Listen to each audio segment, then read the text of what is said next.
السلام علیکم اسٹوڈنٹس، امید ہے آپ سب خیریت سے ہوں گے۔ آج 5 تاریخ ہے اور تاریخ میں آج کی ڈائری ہے باب نمبر 3 جنوبی ایشیا میں مسلمان، اور آج پیج نمبر 29 سے 31 تک میں آپ کو ریڈنگ کرواؤں گی، اور اس ریڈنگ میں ہمارے 3 تفصیلی سوالات بھی ہمارے شامل ہوں گے۔ تو سب سے پہلے آپ نے پیج نمبر اوپن کرنا ہے۔ ہماری لاسٹ ریڈنگ جو ہے وہ اثرات پر اینڈ ہوئی تھی۔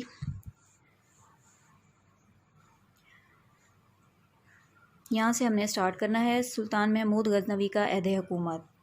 سلطان محمود غزنوی غزنی میں پیدا ہوا۔ وہ غزنی کے بادشاہ سبکتگین کا بیٹا تھا۔ وہ اپنے والد کی وفات کے بعد سن 997 میں 27 سال کی عمر میں تخت نشین ہوا۔ وہ بڑا بہادر اور حوصلہ مند بادشاہ تھا۔ اس نے انتظام سلطنت اور جنگی امور میں خاصی مہارت حاصل کی۔ اس نے 33 سال جنگی مہمات میں گزارے۔ اس نے ہندوستان پر 17 حملے کیے اور ہمیشہ کامیاب رہا۔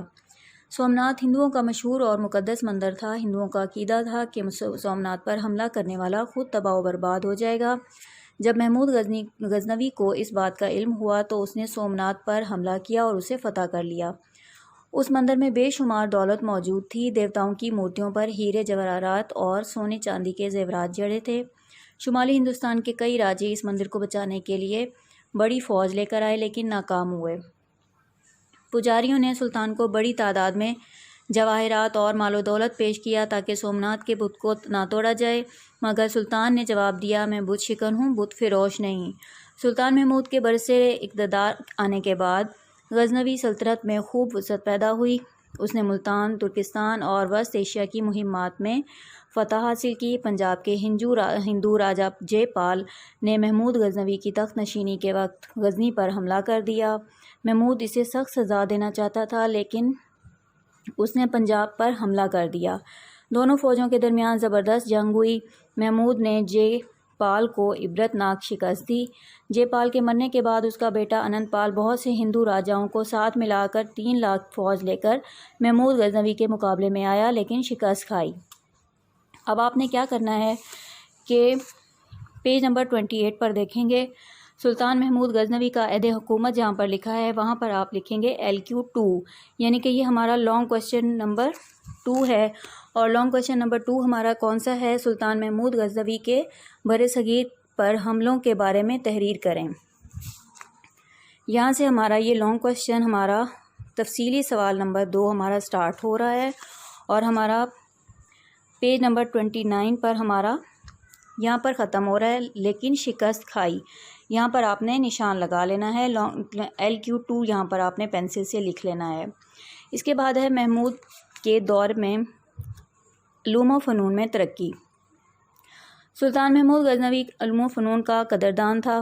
اس نے فارسی زبان کی ترقی کے لیے قابل قدر کام کیا۔ اس نے غزنی میں بہت سے مدرسے قائم کیے اور علم و ادب کی خوب سرپرستی کی۔ اس کے دربار میں 400 سے زائد شاعر اور ادیب تھے، جن میں فردوسی اور البیرونی جیسے باکمال لوگ بھی شامل تھے۔ اس نے غزنی میں ایک عالی شان لائبریری بنائی۔ اس کے عہد میں غزنی علم و ادب کا مرکز بن گیا۔ سلطان شاندار عمارات بنوانے میں بھی دلچسپی لیتا تھا۔ اس نے غزنی میں عالی شان مسجد تعمیر کروائی، اساتذہ اور طلباء کے وظیفے مقرر کیے۔ سلطان نے ہر گاؤں اور قصبے میں انصاف کے لیے قاضی مقرر کیے۔ پیمائش اور وزن کے پیمانوں کی نگرانی کی جاتی تھی۔ اس کے دور میں فارسی زبان کی اہمیت بڑھ گئی اور عربی صرف مذہبی زبان بن کر رہ گئی۔ پیج ٹرن کریں گے، پیج نمبر 30 ہے ہمارا۔ اس دور میں عالم اور عظیم سائنسدان البیرونی نے کتاب الہند میں ہندوستان کے لوگوں کی طرز زندگی اور رسوم و رواج پر روشنی ڈالی، اور فردوسی نے شاہ نامہ لکھ کر فارسی زبان و ادب میں ایک نئی روح پھونک دی۔ اس کے بعد ہے غوری خاندان۔ سلطان شہاب الدین محمد غوری۔ غزنوی خاندان کے زوال کے بعد سن 1173 میں غوری خاندان حکمران بنا۔ سلطان شہاب الدین محمد غوری ہندوستان میں مسلم حکومت کا بانی کہا جاتا ہے۔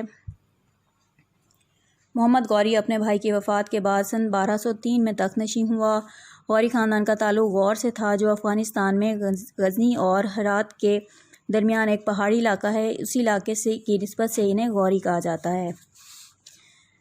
اس کے بعد ہے ترائن کی پہلی جنگ۔ ہندوستان کے ایک حکمران پر پرتھوی راج نے سرہند کو واپس لینے کے لیے ہندو راجاؤں سے مل کر سرہند پر حملہ کیا۔ شہاب الدین محمد غوری مقابلہ نہ کر سکا اور سرہند پر دوبارہ پرتھوی راج کا قبضہ ہو گیا۔ وہ لاہور پہنچا اور یہاں سے غزنی روانہ ہو گیا۔ پھر اس کے بعد ہے ترائن کی دوسری جنگ۔ یہ ہے ہمارا لانگ کویشچن نمبر 3 یعنی کہ تفصیلی سوال نمبر 3۔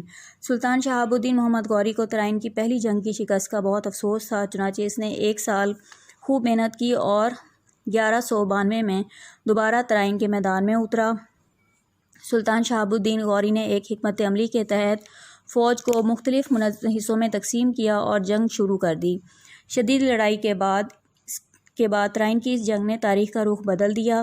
ہندوستان میں مسلم حکومت کی بنیاد رکھ دی گئی۔ پرتھوی راج کو شکست ہوئی اور وہ جنگ سے فرار ہوا اور بعد میں مارا گیا۔ اس کے بعد ہے کنوج پر حملہ۔ محمد غوری نے 1194 میں کنوج پر حملہ کیا اور راجہ جے چند کو شکست دی۔ یہاں تک ہے ہمارا تفصیلی سوال نمبر 3 یعنی کہ لانگ کویشچن نمبر 3، اور یہ لانگ کویشچن نمبر 3 ہمارا ہے سلطان محمود غوری کی فتوحات کے بارے میں تحریر کریں۔ اس کے بعد اس کے کارنامے کے بارے میں بتائیں گے۔ سلطان نے امن و امان قائم کیا اور رعایا سے اچھا سلوک کیا۔ اس نے ملکی و مالی انتظام کی طرف خاص توجہ دی۔ اس نے فوجی امور کو بہتر بنایا، ملک میں سڑکوں کو محفوظ کیا۔ دہلی میں اس کے نام کا خطبہ جاری ہوا۔ سلطان نے ہندوستان میں مسلمانوں کی ایک مضبوط حکومت قائم کی اور ہندوؤں کی اجارہ داری ختم کر دی۔ خاندان غلامہ۔ سلطان محمود غوری کی کوئی نرینہ اولاد نہ تھی، اس لیے وہ اپنے ترک غلاموں کو اولاد کی طرح سمجھتا تھا۔ سلطان شہاب الدین غوری کے بعد اس کی سلطنت کی باغ دوڑ اس کے غلاموں کے ہاتھ میں آئی، اس لیے اس دور کو دور خاندان غلامہ کہا جاتا ہے۔ اس خاندان کا بانی سلطنت قطب الدین ایبک تھا۔ قطب الدین ایبک۔ اس کے بعد قطب الدین ایبک کون تھا؟ ترائن کی جنگ کے بعد سلطان محمد غوری نے قطب الدین کو برصغیر میں اپنا نائب مقرر کیا اور خود غزنی واپس چلا گیا۔ سلطان محمد غوری کی وفات کے بعد قطب الدین ایبک 1206 میں سلطان کا لقب اختیار کر کے تخت نشین ہوا۔ قطب الدین جہاں پر لکھا ہوا ہے یہاں پر لانگ کویشچن نمبر 4 لکھیں گے، یعنی کہ تفصیلی سوال نمبر 4 ہے ہمارا یہ، یعنی کہ قطب الدین کی سیاسی بصیرت پر نوٹ لکھیں۔ یہ ہمارا لانگ کویشچن نمبر 4 ہے۔ قطب الدین ایبک 1206 میں سلطان کا لقب اختیار کر کے تخت نشین ہوا۔ وہ پہلا مسلمان بادشاہ تھا جس نے دہلی کو دارالسلطنت بنایا اور ہندوستان میں باقاعدہ مسلم حکمرانی کا آغاز ہوا۔ اس نے مفتوحہ علاقوں کے نظم و نسق اور امن و امان کی بحالی کی طرف خصوصی توجہ دی۔